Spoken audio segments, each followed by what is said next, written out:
Elles ont toutes trouvé leur nouvel emplacement, une vue imprenable sur la Principauté et la Méditerranée. Les 10 500 plantes succulentes qui composent le centre botanique du jardin exotique sont arrivées à bon port. Ils étaient une dizaine à travailler sur ce déménagement hors norme depuis le mois de janvier. D'ici la fin du mois de juillet, les serres seront de nouveau au complet. Déplacer un centre botanique dans l'histoire des jardins, c'est une première. Donc il a fallu inventer tout et plein de choses. Donc c'était passionnant. Voilà, avec un objectif principal, c'est de sauver un maximum de plantes, qu'on perde pas trop de plantes. Ce qu'on a réussi à faire, c'est ce on est le plus content de ça, c'est d'avoir pu sauver un maximum de plantes. Maintenant que les plantes sont plantées, ces tuteurs-là ont un rôle de les maintenir. En attendant que le système racinaire qui a souffert pendant le déménagement puisse se rétablir et que la plante puisse tenir d'elle-même.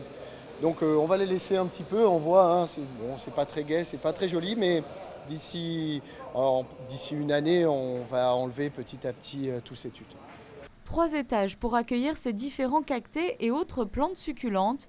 Rappelons que l'un des objectifs du centre botanique est d'assurer la protection et la conservation de certains végétaux rares et menacés. Les serres et abris s'étalent à présent sur un espace de plus de 2000 m².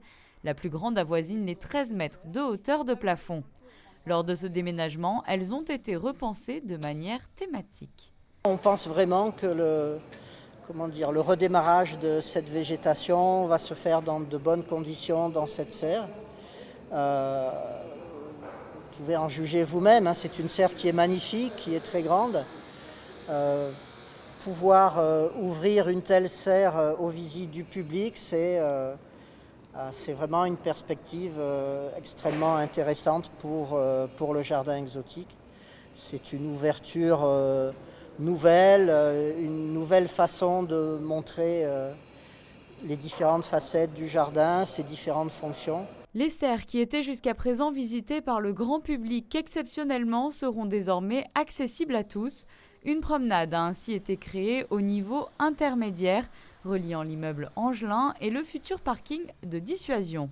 La totalité de l'installation est traversée par un cheminement qui sera public, ouvert en journée. Donc les visiteurs, le public aura la possibilité de voir ces plantes à travers les vitres ou même directement, puisque un certain nombre de structures sont des abris qui ne sont pas vitrés sur les côtés. Une visite guidée à l'intérieur des serres sera également disponible à partir de septembre 2018 pour les visiteurs du jardin exotique.